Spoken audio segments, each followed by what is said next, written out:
Thank you. Thank you very much for that comprehensive look at one of the most daunting problems that I think anyone in the international system has faced. And I'd like to return to a couple of substantive issues, but I want to ask you a question first about Secretary of State.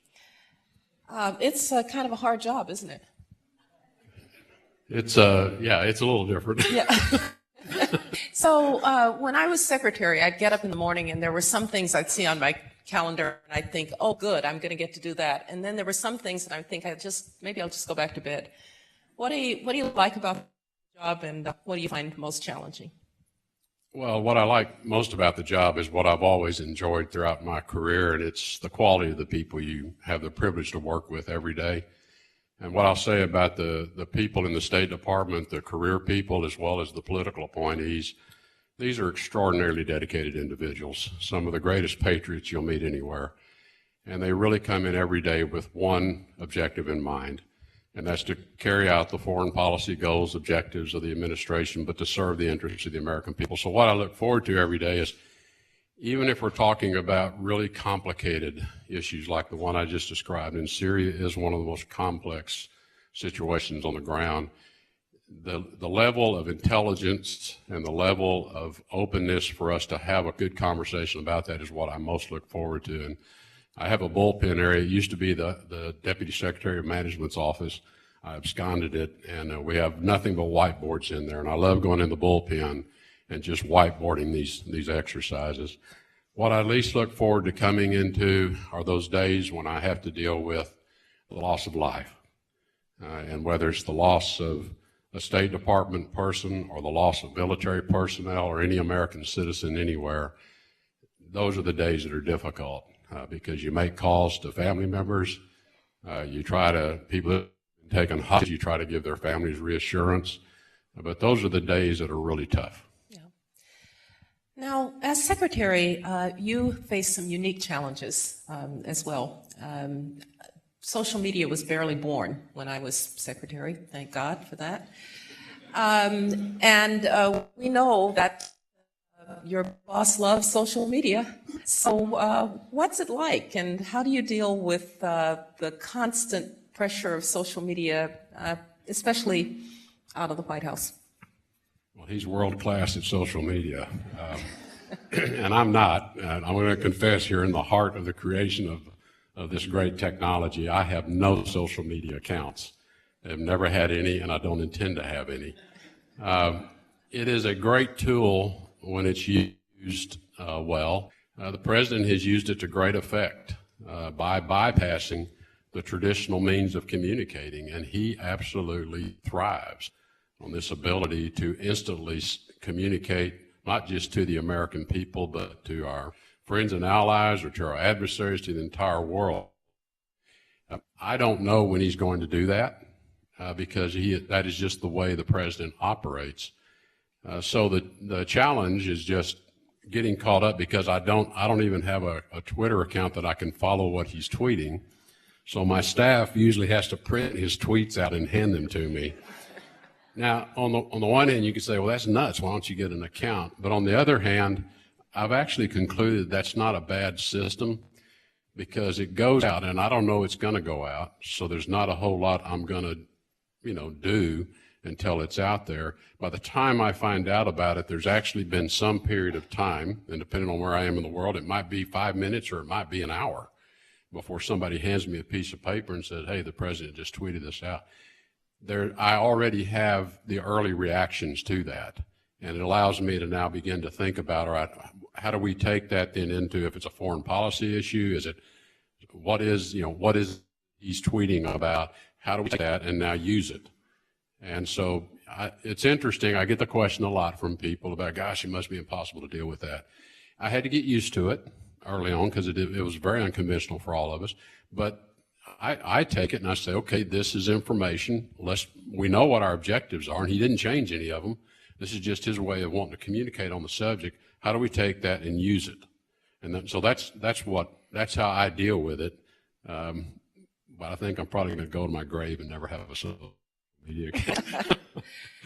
I was really struck when you talked about Syria and you talked about the way forward in Syria, leaving aside the military side, which obviously there have been some real gains, particularly in clearing ISIS from Iraq and now leg up at least on ISIS in Syria. But I'm struck that when you turn to political stabilization, you used a few words that most people would not associate with the Trump administration. I want to have you talk a little bit about that. About values, America's values. You talked about human rights. You talked about the need for the Syrian people to be able to express themselves in free elections. We would consider those parts of the values agenda, if you will, because going really all the way back to Woodrow Wilson, American presidents believed that the internal composition of states actually does matter. And I think you've made a very good case that one of the reasons that we face the problem that we face in Syria is that Bashar al-Assad is a dictator who has murdered his own people and oppressed his own people. And so pull back from Syria and talk about how, after now almost a year on the job, you see the issue of values, human rights, democracy in American foreign policy. Well, it's a great question, and it's one that as an engineer, I guess I've had a hard time describing to others how I view it.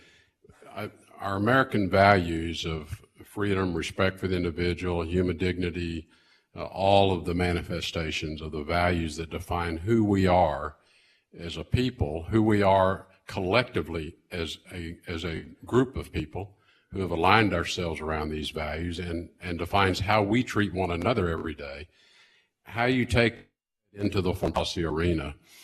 And at one level, these are values that are enduring. And what I've said to people is, you know, with foreign policy, when you take the values and you try to put them into foreign policy, the concern I've always had is policies can change and adjust, and they do. And so how do you, if you're doing that, your values never change, they never adjust. So our values are with us at all interactions always. Now, how you operationalize, and I'll use that word, how do you operationalize the values? Because I think that's getting to the heart of the question. And Syria is a great case study, in my opinion, of that.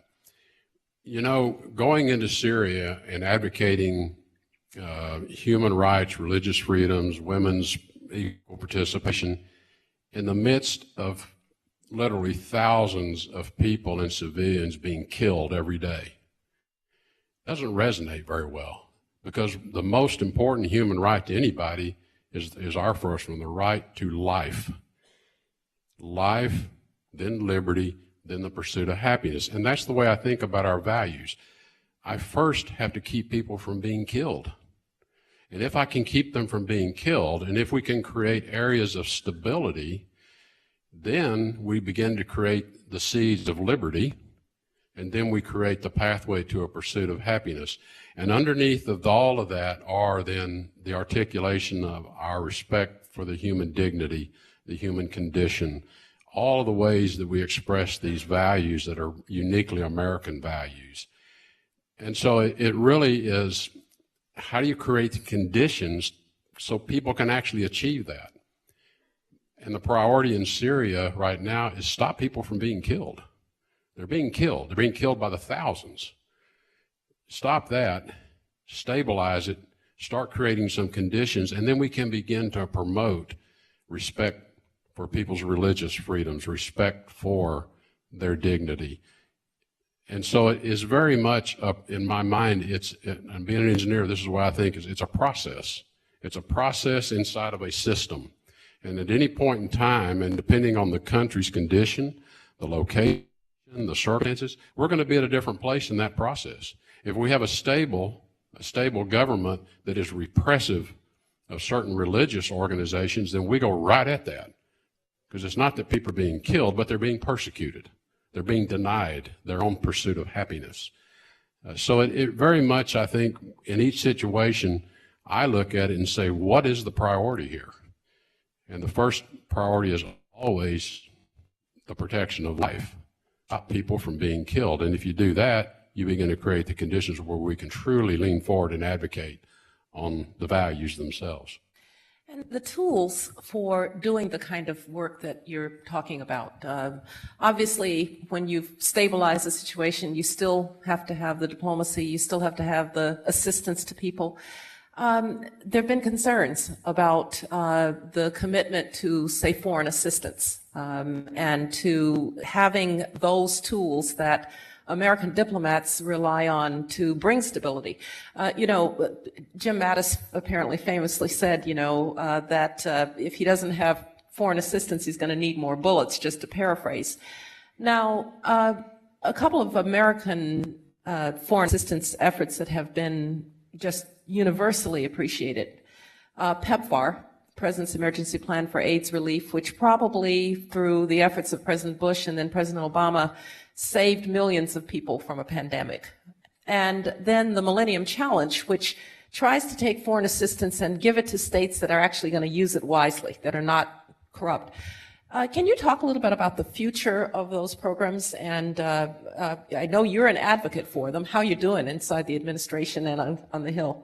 Well, you picked two of the easiest to defend because PEPFAR is broadly viewed, within the administration even, as like the gold standard of success.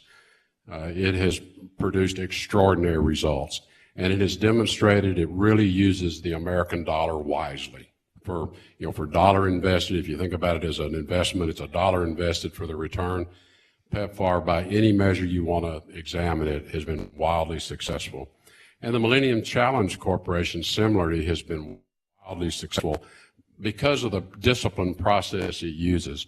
I think the debate that goes on more is not about those kinds of programs, but about a lot of other assistance programs that may not have the kind of structure around them that PEPFAR has, or the kind of structure around them and accountability, to go with structure, that the Millennium Challenge has, and a view that America has been and still is today the most generous nation on planet Earth when it comes to humanitarian assistance, disaster relief. We are always first and foremost. But if you look at the situation with the nation's finances, and we all know about the deficits that are going up all the time, I think the president has rightly asked the question of, okay, we know what we're doing. How's the rest of the world doing? And are you doing your share? And so that has become very much an overlay to how this administration thinks about all means of foreign assistance, from the kind of assistance that's provided through USAID and the State Department, to foreign military sales and assistance, to international organizations at the UN and others. We will do our part, but we demand that others do their part as well. And so he has created very high expectations that we will go out and elicit others to step up and start contributing more on a proportionate basis with their ability to do so. And he famously points to a lot of nations around the world that are doing extraordinarily well. In many cases, they're doing better than we are with our own economy, yet they're not carrying what our view is their share of this need the world has. So a lot of this last year and even the early part of this year is a lot of active engagement with countries around this issue. Having said that, there's no abandonment of our recognition of these needs. And as you know, and through the budget process involves our two branches of government, co-equal branches. The Congress has their say on it as well, and the administration has theirs. So a lot of this is, in the end, we resolve it through the budget negotiation process. The last thing I'd say about the State Department budget in particular, because it's gotten a lot of discussion, is I like to give people perspective. The State Department budget is coming off of a record high, $55 billion, largest budget the State Department ever had, and a series of about the last 5 or 6 years of one record budget after another. And what I tell people, and I haven't run another organization that had large numbers we had to deal with every day, it's very hard to execute. It's very hard for the State Department to execute a $55 billion budget.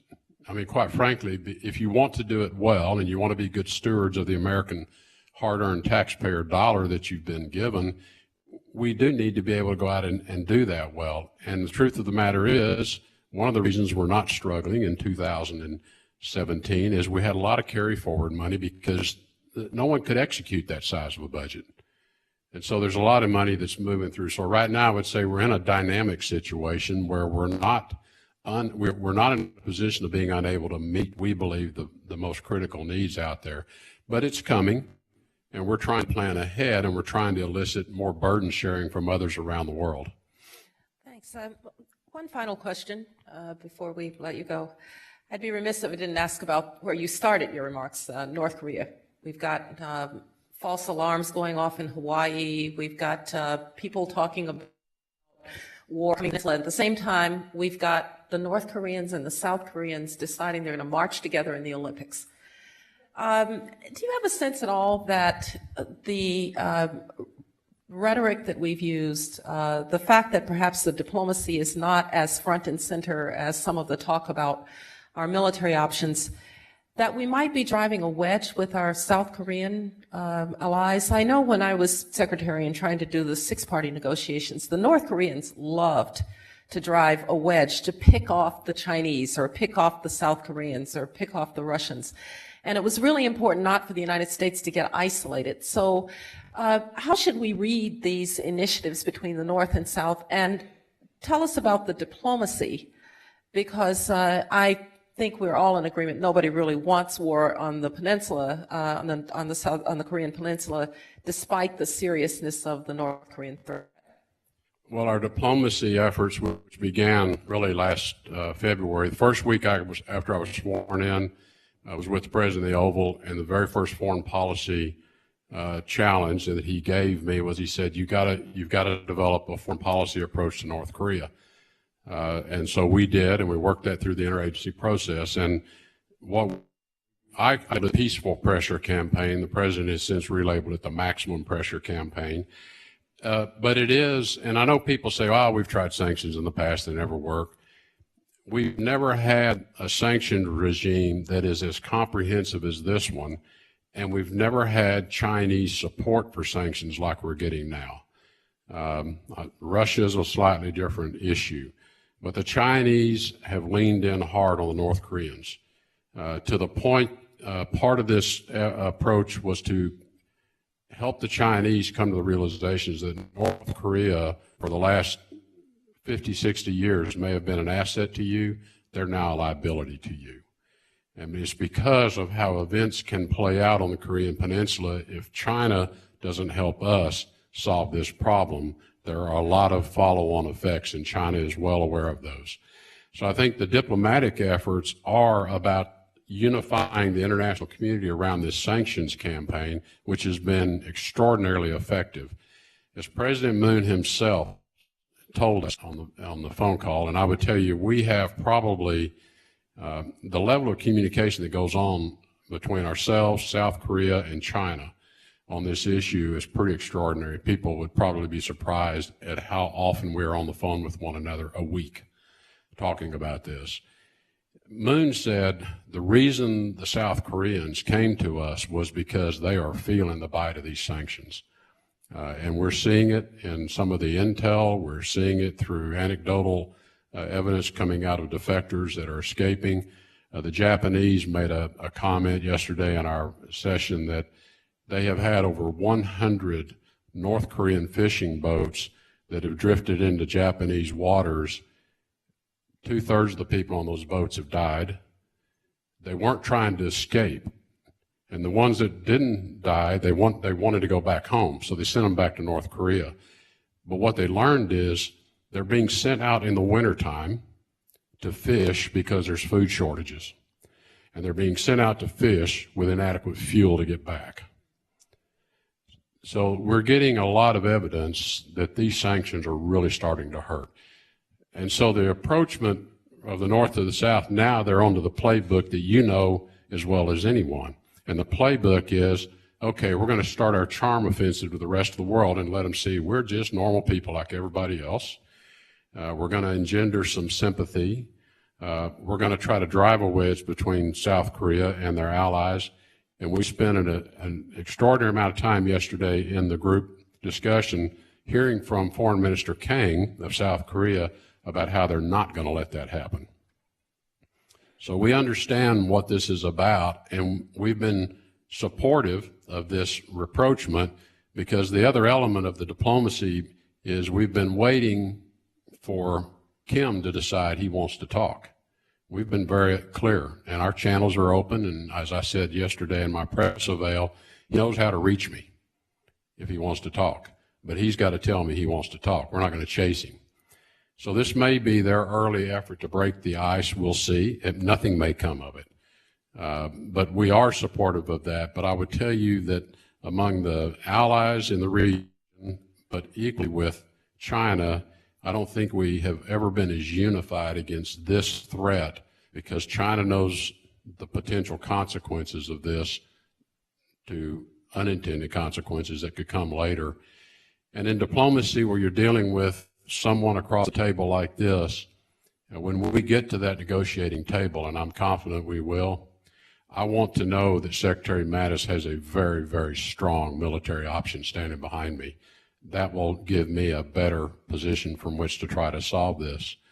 As Secretary Mattis and I told our Chinese counterparts when we were across the table from one another in a security and strategic dialogue, I said to my counterpart, Yang Zhixier, I said, State Counselor, if you and I don't solve this, these guys get to fight. And we don't want that, and neither do you. So we are highly motivated. It is a long process. It's taken a lot of patience. We'll see.